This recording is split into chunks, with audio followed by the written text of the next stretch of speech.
إن الحمد لله نحمده ونستعينه أعوذ بالله من شرور أنفسنا وسيئات أعمالنا من يهده الله فلا مضل له ومن يضلل فلا هادي له وأشهد أن لا إله إلا الله وحده لا شريك له وأشهد أن محمدا عبده ورسوله يا أيها الذين آمنوا اتقوا الله حق تقاته ولا تموتن إلا وأنتم مسلمون يا أيها الناس اتقوا ربكم الذي خلقكم من نفس واحدة وخلق منها زوجها وبث منهما رجالا كثيرا ونساء واتقوا الله الذي تساءلون به والأرحام إن الله كان عليكم رقيبا يا أيها الذين آمنوا اتقوا الله وقولوا قولا سديدا يصلح لكم أعمالكم ويغفر لكم ذنوبكم ومن يطع الله ورسوله فقد فاز فوزا عظيما أما بعد فإن خير الحديث كتاب الله وخير الهدي هدي محمد صلى الله عليه وسلم وشر الأمور محدثاتها وكل محدثة بدعة وكل بدعة ضلالة وكل ضلالة في النار. قال الله تبارك وتعالى في القرآن العظيم إنما المؤمنون إخوة فأصلحوا بين أخويكم. وقال النبي صلى الله عليه وسلم حق المسلم على المسلم ست إذا لقيته فسلم عليه وإذا دعاك فأجبه وإذا استنصحك فانصحه وإذا مرض فعده وإذا مات فأتبعه وإذا عطس فحمد الله فشمته. رواہ البخاری و مسلم. محترم حاضرین، ساری تعریف و توصیف اللہ رب العالمین کے لیے ہے اور درود و سلام ہو ہمارے آخری نبی جناب محمد رسول اللہ صلی اللہ علیہ وسلم پر، جن کے ذریعے سے اللہ رب العالمین نے دین کی تکمیل فرمائی اور جن کے ذریعے سے ہمیں اور آپ کو دین کی ہدایت ملی، دین کی رہنمائی ملی. محترم سامعین اکرام، جو میرا موضوع ہے اور جس موضوع کو لے کر کے میں آپ کے سامنے حاضر ہوا ہوں وہ ہے مسلمانوں کے واجبی حقوق. یعنی مسلمانوں کے جو باہمی حقوق ہیں اس کی کئی حیثیتیں ہیں، جیسے مثلا میاں بیوی کے حقوق یا بہنوں کے حقوق، بھائیوں کے حقوق، یا اسی طریقے سے بچوں کے حقوق. تو یہ مختلف حیثیتوں کے اعتبار سے ہے، اور میں جن حقوق کے متعلق گفتگو کرنے والا ہوں یہ وہ حقوق ہیں جو جنرل ہے، کامن ہے. یعنی دو مسلمان چاہے کسی بھی حیثیت سے ہوں ان کے درمیان کچھ ایسے حقوق ہیں جو کامن ہیں، یعنی کسی حیثیت کے اعتبار سے نہیں ہے، جیسا کہ میں نے ابھی آپ کے سامنے رکھا ہے. تو انہی حقوق کا تذکرہ آپ کے سامنے کرنا مقصود ہے. اور دوسری چیز یہ کہ حقوق جو ہوتے ہیں وہ دو اعتبار سے ہوتے ہیں. بعض حقوق ہوتے ہیں جو واجب ہوتے ہیں. واجب کا مطلب یہ کہ اگر انسان ان حقوق کو ادا نہیں کرتا ہے تو گناہ گار ہوگا، اور اگر ادا کرتا ہے تو اس کو ثواب ملے گا. اور بعض حقوق ایسے ہوتے ہیں جو مستحب ہیں. مستحب کا مطلب یہ کہ اگر آپ ان حقوق کی ادائیگی کر دیتے ہیں تو اللہ تعالیٰ اس پر آپ کو اجر دے گا. اگر آپ ان حقوق کی ادائیگی نہیں کرتے ہیں تو اللہ رب العالمین آپ کو کوئی گناہ نہیں دے گا. تو انشاءاللہ ہماری جو گفتگو ہوگی واجب حقوق سے متعلق ہوگی، اور انہی دونوں اصطلاحات یعنی واجب اور مستحب انہی دونوں کے درمیان وہ ساری باتیں گھومیں گی. میں ان تمام چیزوں یعنی واجب اور جو مستحب کی جو تعریف ہے، ڈیفینیشن آپ کے سامنے اس لیے بیان کیا ہے تاکہ جب میں یہ الفاظ دہراؤں تو آپ کو کنفیوژن پیدا نہ ہو. میں نے جو حدیث پڑھی ہے اس حدیث کا ترجمہ یہ ہے، اللہ کے رسول صلی اللہ علیہ وسلم فرماتے ہیں کہ ایک مسلمان کا دوسرے مسلمان پر 6 حق ہے. حق المسلم علی المسلم ست اذا لقیتہ فسلم علیہ. کہ جب آپ کسی مسلمان بھائی سے ملیں تو اسے سلام کریں، پہلا حق ہے. وَإِذَا دَعَاكَ فَأَجِبْهُ، جب وہ دعوت دے تو آپ اس کی دعوت کو قبول کریں. وَإِذَا اسْتَنصَحَكَ فَانصَحْهُ، اور جب وہ آپ سے نصیحت طلب کرے تو آپ اس کو نصیحت کریں. اسی طریقے سے وَإِذَا عَطَسَ فَحَمِدَ اللَّهَ فَسَمِّتْهُ، کہ جب وہ اسے چھینک آئے اور اس چھینک آنے کے بعد وہ اللہ کی تعریف بیان کرے، الحمدللہ کہے، تو آپ اس کا جواب دیں. اسی طریقے سے آخری جو حق ہے وہ ہے وَإِذَا مَرِضَ فَعُدْهُ، جب انسان بیمار ہو جائے اور بیماری ایسی ہو کہ وہ گھر سے نہیں نکل سکتا ہے تو آپ پر واجب ہے کہ آپ اس کی زیارت کریں، عیادت کریں. اسی طریقے سے آخری جو حق ہے اس حدیث کے اندر جو بیان کیا گیا ہے وہ یہ ہے وَإِذَا مَاتَ فَاتَّبِعْهُ، کہ جب آدمی وفات پا جائے تو اس کے جنازے میں شریک ہونا۔ یہ بنیادی 6 حقوق تھے جس کا تذکرہ اللہ کے رسول صلی اللہ علیہ وسلم نے اس حدیث میں کیا جو میں نے آپ کے سامنے پڑھا۔ اس کے علاوہ کچھ اور حقوق ہیں۔ بعض روایات میں، بخاری کی ایک روایت میں ہے حق المسلم علی المسلم 7، اس میں جو اضافہ ہے وہ یہ ہے نصر المظلوم۔ کیا ہے کہ اگر کوئی مسلمان بھائی آپ دیکھیں وہ مظلوم ہے اور دوسرے لوگ اس پر ظلم اور زیادتی کر رہے ہیں تو اس کی مدد کرنا ایک مسلمان پر واجب ہے۔ تو یہ 7 حقوق ہو گئے۔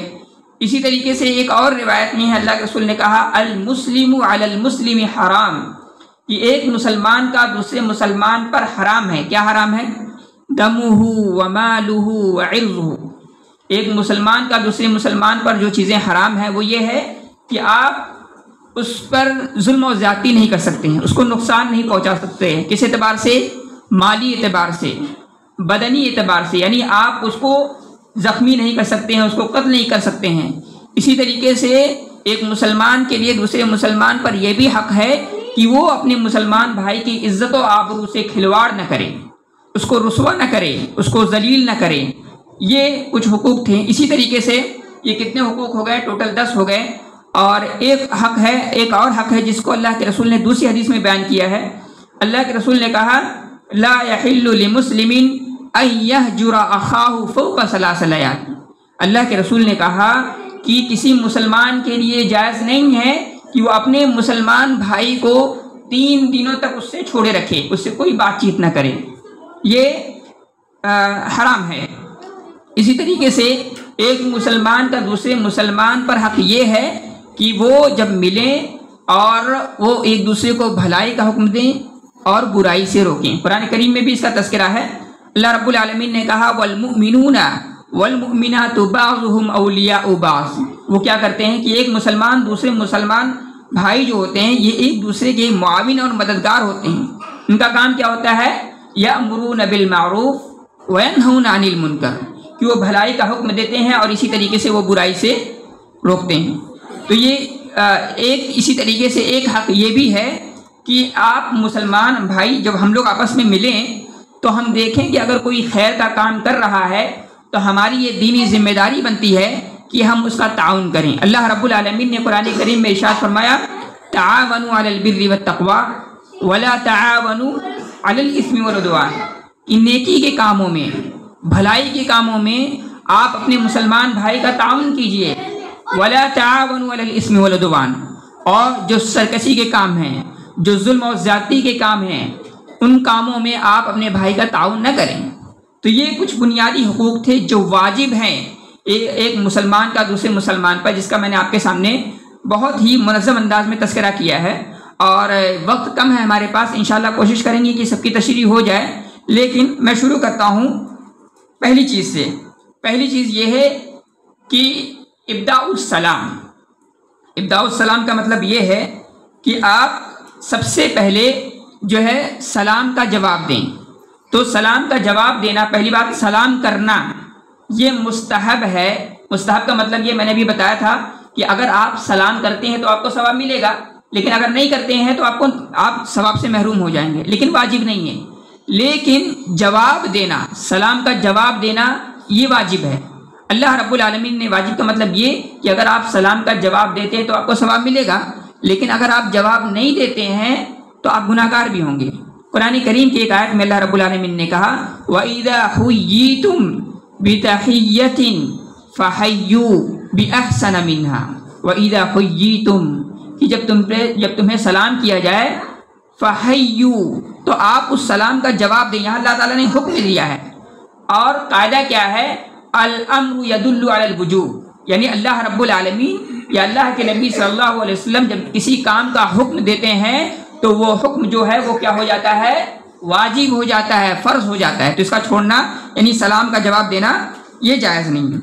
اسی طریقے سے یہ جو حق کی بات آ گئی ہے تو اللہ کے رسول صلی اللہ علیہ وسلم نے ایک حدیث میں کہا کہ یہ جو سلام کا جواب دینا ہے، یہ سلام کرنا ہے، یہ اس سے ہمارے اور آپ کے درمیان الفت و محبت پیدا ہوتی ہے، ایک تعلق اور خوشگوار ماحول پیدا ہوتا ہے۔ اللہ کے رسول صلی اللہ علیہ وسلم فرماتے ہیں لا تدخلوا الجنۃ حتى تؤمنوا، کہ تم جنت میں داخل نہیں ہو سکتے یہاں تک کہ تم ایمان لے آؤ، ولا تؤمنوا حتى تحابوا، اور تمہارا ایمان تب تک مکمل نہیں ہو سکتا ہے جب تک تم ایک دوسرے سے محبت نہ کرنے لگو۔ پھر اللہ کے رسول فرماتے ہیں اولا ادلکم علی شیء اذا فعلتموه، کیا تمہیں میں کچھ ایسے کام نہ بتلاؤں کہ تم اسے کرو گے تحاببتم، تو تمہارے درمیان محبت اور الفت کی فضا ہموار ہو جائے گی۔ اللہ کے رسول نے کہا افشوا السلام بینکم، کہ تم اپنے درمیان سلام کو عام کرو۔ تو سلام کرنا اور سلام کا جواب دینا یہ باہمی الفت و محبت کا ذریعہ ہے۔ اسی طریقے سے سلام کا معنی اور مفہوم کیا ہے پہلے ہم وہ دیکھ لیتے ہیں۔ جیسے آپ کسی کو کہتے ہیں السلام علیکم، اس کا مطلب یہ ہوتا ہے کہ انت آمن من جہتی، مطلب یہ ہوتا ہے کہ سامنے والے کو یہ بتا رہے ہیں آپ کہ آپ ہماری طرف سے محفوظ ہیں، ہماری طرف سے آپ کو کوئی خطرہ نہیں ہے۔ ایک تو یہ مفہوم ہے۔ دوسرا مفہوم علماء نے یہ ذکر کیا ہے کہ اسلمکم اللہ، کہ میں آپ کو اللہ کے حوالے کر رہا ہوں، اللہ کی نگہداشت میں، آپ کو نگرانی میں، اللہ تعالیٰ کی نگرانی میں آپ کو دیکھ رہا ہوں۔ تو ایک مفہوم تو علماء نے یہ ذکر کیا ہے۔ اسی طریقے سے ایک مفہوم یہ بھی ذکر کیا ہے کہ یہ جو سلام ہم کرتے ہیں یہ دعا کے معنی میں ہے۔ اس کا مطلب یہ ہوتا ہے اللہ یحفظکم ویرعاکم، یعنی یہ کہ اللہ تعالیٰ آپ کی حفاظت فرمائے جہاں بھی آپ رہیں، اور اللہ تعالیٰ آپ کی نگرانی کرے۔ تو یہ معنی اور مفہوم ہے سلام کا۔ تو یہ جیسے ہمارے ہاں دیکھتے ہیں عربوں میں ایک جملہ بہت مشہور ہے، وہ جملہ کیا ہے؟ اہلاً و سہلاً و مرحبا، اہلاً و سہلاً و مرحبا، یہ جملہ عربوں میں بہت مشہور ہے۔ اہلاً کا مطلب کیا ہے؟ اتیت اہلاً، عرب کہتے ہیں جب اہلاً، اس کا مطلب یہ ہوتا ہے کہ آپ اپنے لوگوں میں آئے ہیں۔ وتیت سہلاً، اس کا مطلب یہ ہوتا ہے کہ آپ جس زمین پر ہیں یہ زمین بہت نرم ہے، آپ کے لیے مناسب ہے، آپ کے لائق ہے۔ اور وہ مرحباً یعنی ہم آپ کا استقبال کرتے ہیں۔ تو یہ عربوں کا تحیہ ہے۔ بہرحال تو یہ سارے جو مفہوم جو میں نے ذکر کیے ہیں یہ سلام کے اندر داخل ہے۔ اسی طریقے سے جو سلام ہے اس کے بارے میں اللہ کے رسول صلی اللہ علیہ وسلم نے فرمایا السلام قبل الکلام، کہ سلام جو ہوگا گفتگو سے پہلے ہوگی۔ ہمارے ہاں جو یہ عادت ہے کہ ہم لوگ پہلے کچھ باتیں کر لیتے ہیں اس کے بعد سلام کرتے ہیں، یا نہیں ہے تو عموماً یا سلام ہی نہیں کرتے ہیں، تو یہ طریقہ غلط ہے۔ سب سے پہلے ہم کو سلام کرنا چاہیے۔ اللہ کے نبی صلی اللہ علیہ وسلم فرماتے ہیں السلام قبل الکلام، کہ جو سلام جو ہے یہ بات سے پہلے کرنا ہے، پہلے آپ کو سلام کرنا ہے اور بعد میں گفتگو کی ابتدا کرنی ہے۔ اسی طریقے سے اللہ کے رسول صلی اللہ علیہ وسلم فرماتے ہیں جیسے مثال کے طور پر دو شخص ہوں اور دونوں عمر میں، علم میں، یعنی ہر حیثیت کے اعتبار سے وہ برابر ہیں، تو کون کس کو سلام کرے گا، ہے نا؟ تو اللہ کے رسول صلی اللہ علیہ وسلم نے کہا کہ ایسے موقع پر اولاہما باللہ، وہ شخص پہلے سلام کرے گا جو اللہ رب العالمین سے زیادہ قریب ہے ان دونوں شخصوں میں سے۔ تو ہمارے یہاں یہ یعنی ایک تو یہ کہ سلام میں پہل کرنی چاہیے، اور پہل کرنے کا مطلب یہ ہے کہ آپ کے اندر دینداری زیادہ ہے، آپ کے اندر اللہ کا خوف اور خشیت زیادہ ہے، تو یہ کوشش کرنی چاہیے کہ ہم سلام میں پہل کریں اور ہم پر کوئی سبقت نہ لے جائے۔ تو یہ چیز ہے۔ اسی طریقے سے اللہ رسول نے کہا اذا لقی احدکم اخاہ فلیسلم علیہ فإن حالت بینہما جدار او شجرۃ ثم لقیہ فیسلم علیہ۔ اللہ کے رسول فرماتے ہیں کہ جب تم میں سے کوئی شخص اپنے بھائی سے ملے تو کہتے ہیں فلیسلم علیہ، تو اسے کیا کرے؟ سلام کرے۔ کہہ رہے ہیں فإن حالت بینہما جدار او شجرۃ، اگر آپ کے اور آپ کے بھائی کے درمیان کوئی دیوار حائل ہو جاتی ہے یا پھر کوئی درخت آ جاتا ہے، ثم لقیہ، پھر وہ شخص اپنے بھائی سے دوبارہ ملتا ہے، فلیسلم علیہ، تو یہاں کہا اللہ کے رسول نے کہ اسے چاہیے کہ وہ اپنے بھائی سے سلام کرے۔ یعنی جب بھی آپ کی ملاقات ہو تھوڑے وقفے کے بعد ہی صحیح، آپ کو کیا کرنا ہے؟ سب سے پہلے سلام کرنا ہے۔ یہ سلام کے متعلق گفتگو ہوئی۔ اسی طریقے سے اللہ کے رسول صلی اللہ علیہ وسلم ہمارے یہاں ایک چیز یہ بھی ہے کہ ہم اور آپ جب ملتے ہیں تب سلام کرتے ہیں، لیکن جب رخصت ہوتے ہیں، جب جاتے ہیں تب سلام نہیں کرتے ہیں، یہ غلط ہے۔ اللہ کے رسول فرماتے ہیں ثم اذا قام فلیسلم، یعنی اگر کوئی شخص کسی سے ملتا ہے اور ملنے کے بعد تو وہ سلام کرتا ہے، لیکن ملنے کے بعد وہ رخصت ہونے لگ رہا ہے، جا رہا ہے، تو اس وقت سلام نہیں کر رہا ہے، تو اللہ کے رسول نے کہا فلیسلم، اس وقت چاہیے کہ اسے وہ سلام کرے۔ تو کہنے کا مطلب یہ ہے کہ سلام آپ ملیں تب بھی کرنا ہے، اور آپ رخصت ہو رہے ہوں، کسی کو چھوڑ رہے ہیں، کسی سے جدا ہو رہے ہیں، تب بھی آپ کو سلام کرنا ہے۔ اسی طریقے سے اللہ کے رسول صلی اللہ علیہ وسلم نے آداب بتائے۔ کیا آداب بتائے ہیں؟ کہا یسلم الصغیر علی الکبیر، کہ اگر چھوٹا بچہ ہے یا کوئی شخص کوئی عمر میں چھوٹا ہے تو اپنے بڑے کو سلام کرے۔ والمار علی القاعد، اور کوئی شخص گزر رہا ہے تو جو بیٹھا ہوا ہے اس کو سلام کرے۔ والقلیل علی الکثیر، اور اگر زیادہ لوگ ہیں اور کچھ لوگ ہیں جو تھوڑے ہیں، دونوں گروپ کی شکل میں جا رہے ہیں، تو جو گروپ کی شکل میں جا رہے ہیں ان میں سے جن کی تعداد کم ہو وہ اپنے سے زیادہ تعداد والوں کو سلام کرے گا۔ اسی طریقے سے اللہ کے رسول نے کہا وَيُسَلِّمُ الرَّاكِبَ عَلَى الْمَاشِي، اسی طریقے سے وہ شخص جو سوار ہے، جیسے بائک سے آپ چل رہے ہیں یا کار سے آپ چل رہے ہیں، آپ نے دیکھا کوئی آپ کا مسلمان بھائی پیدل چل رہا ہے تو آپ اسے کیا کریں گے؟ سلام کریں گے۔ اسی طریقے سے اللہ کے رسول صلی اللہ علیہ وسلم فرماتے ہیں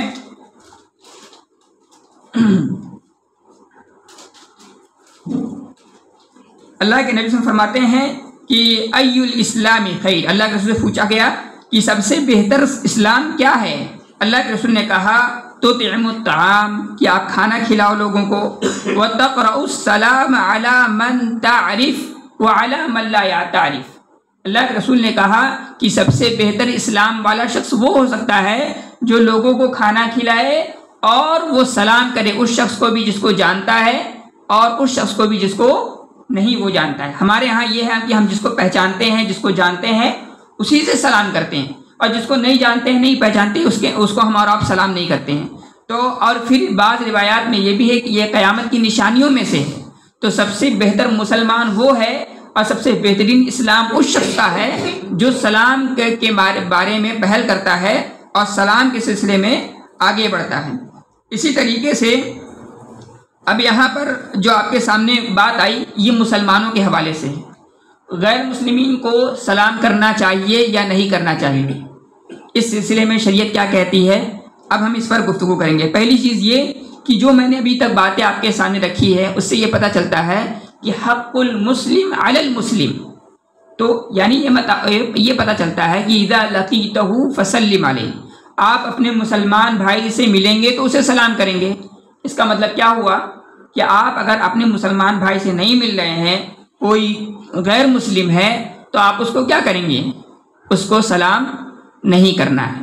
میں نے یہ کہا ہے کہ سلام نہیں کرنا ہے، اس کا یہ ہرگز مطلب نہیں ہے کہ آپ اس کو تحیہ نہیں کر سکتے۔ تحیہ کا مطلب یہ سے ہوتا ہے کہ گڈ مارننگ، گڈ نائٹ، یا اس طریقے کی جو دیگر الفاظ یا آداب، اس طریقے کی کلمات استعمال کی جاتے ہیں، تو اس کو استعمال میں کوئی حرج نہیں ہے، لیکن آپ سلام نہیں کر سکتے، آپ سلام نہیں کر سکتے۔ اس کی دلیل اللہ کے رسول کی حدیث ہے، اللہ کے رسول فرماتے ہیں لا تبدؤوا اليهود والنصارى بالسلام، کہ تم یہود اور نصارہ سے سلام کی ابتدا مت کرو۔ تو ایک مسلمان کو چاہیے کہ اگر وہ غیر مسلمین اپنے بھائی سے، غیر مسلم جو ہیں ان سے اگر ملتا ہے تو ان سے وہ سلام نہ کرے۔ ہاں جو تحیات ہو سکتے ہیں، سلام کے علاوہ جو کلمات ہو سکتے ہیں اس کو وہ ادا کر سکتا ہے، لیکن اس کا بھی چھوڑنا زیادہ بہتر ہے۔ اسی طریقے سے اللہ کے رسول فرماتے یہ بھی فرماتے ہیں کہ یجزئ عن الجماعۃ احد اذا مروا ان یسلم احدهم ویجزئ عن الجلوس ان يرد احدهم، یعنی اس حدیث میں اللہ کے رسول کا یہ کہنا ہے کہ مثلا دو گروپ ہے، دو جماعتیں ہیں اور دونوں جماعتیں آس پاس بیٹھی ہوئی ہیں، ایک گروپ بیٹھا ہوا ہے، ایک جماعت بیٹھی ہوئی ہے، اور لوگوں کا ایک اجتماع، ایک گروپ وہ جا رہا ہے، تو ان میں سے اگر کوئی ایک شخص سلام کر دیتا ہے اور دوسرے گروپ والے میں سے کوئی ایک شخص جواب دے دیتا ہے تو سب کے لیے کافی ہو جائے گا۔ لیکن اگر سب سلام کریں اور ادھر کے لوگ جو ہیں وہ بھی سب جواب دیتے ہیں تو یہ زیادہ بہتر ہے، کیونکہ اس کا فائدہ کیا ہوگا، سب کو سلام کا ثواب ملے گا، جواب کا ثواب ملے گا۔ اسی طریقے سے اب ہم یہ دیکھیں گے کہ سلام کا طریقہ کیا ہے، سلام کا طریقہ کیا ہے۔ اللہ کے رسول صلی اللہ علیہ وسلم کے بارے میں آتا ہے کہ ایک دفعہ وہ بیٹھے ہوئے تھے، کہتے ہیں کہ ان رجلا مر علی رسول اللہ صلی اللہ علیہ وسلم، ایک آدمی اللہ کے رسول صلی اللہ علیہ وسلم کے پاس سے گزرا اور اس نے کیا کیا، وَهُوَ فِي الْمَجْلِسِ، اور اللہ کے رسول ایک مجلس میں تھے، ایک باقاعدہ لوگوں کا گروپ بیٹھا ہوا تھا، اس میں آپ بیٹھے ہوئے تھے۔ اس نے کیا کہا، فقال السلام علیکم، اس نے کیا کہا، السلام علیکم۔ تو اللہ کے رسول نے کہا فقال 10 حسنات، اللہ کے رسول نے بتایا کہ اس کو 10 نیکیاں ملیں گی۔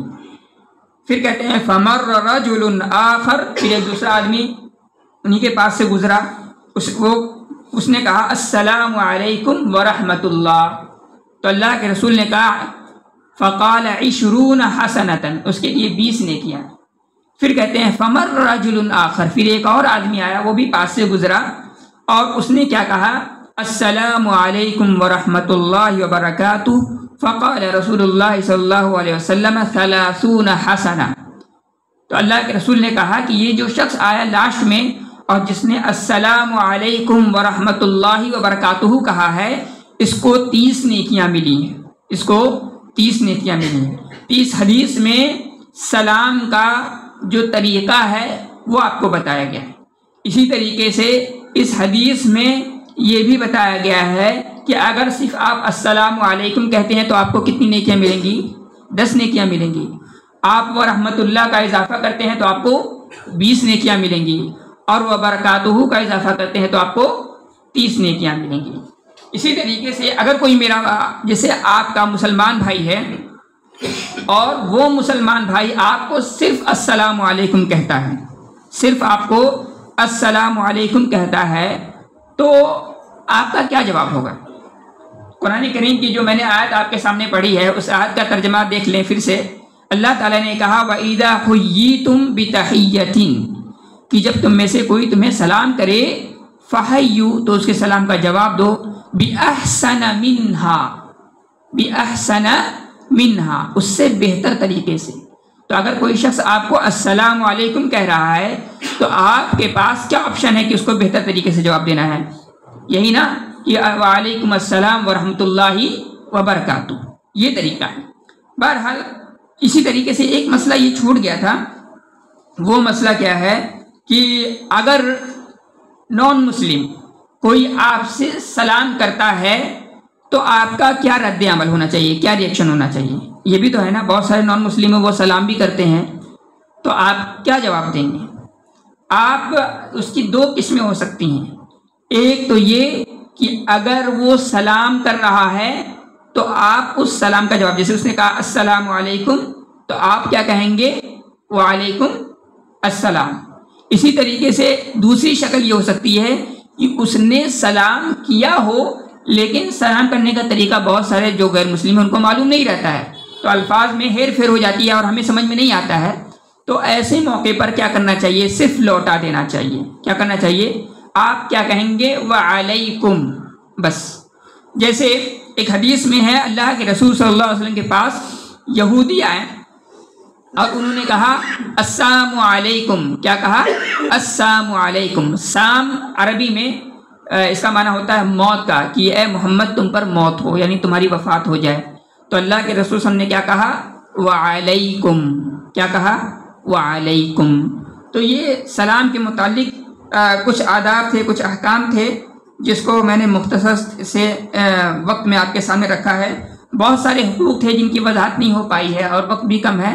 اللہ تعالیٰ سے دعا ہے رب العالمین ہماری اور آپ کی اصلاح فرمائے، آمین۔ اور ہم سب کو کما حق ہو، جتنی ہماری طاقت ہے، جتنی ہماری وسعت ہے، اپنی طاقت اور وسعت کے مطابق دین پر چلنے اور دین کی تنفیذ کرنے کی توفیق عطا فرمائے۔ ہم اپنے گھروں میں دین کی تنفیذ کریں، اپنے سماج اور سوسائٹی میں دین کی تنفیذ کریں، اپنے آپ پر دین کی تنفیذ کریں، جہاں بھی موقع ملے وہاں پر دین پر عمل کرنے کی توفیق ہمیں ملنی چاہیے، اور ہمیں چاہیے کہ ہم اللہ رب العالمین سے دعا کریں۔ اسی طریقے سے ایک چیز یہ بھی کہ کوئی بھی مسلمان بھائی اگر وہ نماز پڑھتا ہے یا عبادت رکھتا ہے یا اس کا عقیدہ صحیح ہے تو اس کو اترانا نہیں چاہیے، کیونکہ یہ جو اسلام ہمیں اور آپ کو ملا ہے، جو دین ملا ہے، یہ اللہ رب العالمین کا احسان ہے، اللہ کا انعام ہے۔ اللہ کا انعام نہیں ہوتا تو ہم اور آپ اسلام سے محروم ہوتے۔ تو اللہ کا جو اتنا بڑا انعام ہے، اس کا مطلب کیا ہے؟ اس کا مطلب یہ ہے کہ ہمیں اللہ تعالیٰ سے اور مزید کی توفیق طلب کرنی چاہیے۔ ہمیں یہ دعا کرنے چاہیے کہ اللہ تعالیٰ ہمیں اور زیادہ دین پر چلنے کی توفیق عطا فرمائے، اور زیادہ دین کو عام کرنے کی توفیق عطا فرمائے۔ اسی طریقے سے وہ شخص جو دین پر عمل نہیں کرتا ہے یا دین کے مطابق زندگی نہیں گزارتا ہے، اسے اللہ سے دعا کرنی چاہیے، اسے بھی اللہ سے توفیق مانگنی چاہیے، کیونکہ دنیا میں بغیر اللہ کی توفیق سے کچھ بھی نہیں ہوتا ہے۔ تو وما توفیقی الا باللہ، یہ ایک ایسی چیز ہے کہ جو بہت کم لوگوں کو ملتی ہے، اور یہ صرف اللہ رب العالمین ہی دینے والا ہے۔ تو ہماری ذمہ داری یہ بھی بنتی ہے کہ ہم میں سے وہ مسلمان بھائی جو دین پر عمل نہیں کرتے ہیں، دین سے بیزار ہیں، دین سے دور ہیں، ان کی یہ ذمہ داری بنتی ہے کہ وہ اللہ تعالیٰ سے دعا کریں اور اللہ تعالیٰ سے توفیق طلب کریں۔ تو یہ کچھ بنیادی باتیں تھیں اور موضوع ادھورا رہ گیا، باتیں بہت ساری تھیں۔ اللہ تعالیٰ سے دعا ہے رب العالمین ہماری اور آپ کی اصلاح فرمائے۔ آمین۔ وآخر دعوانا الحمد للہ رب العالمین۔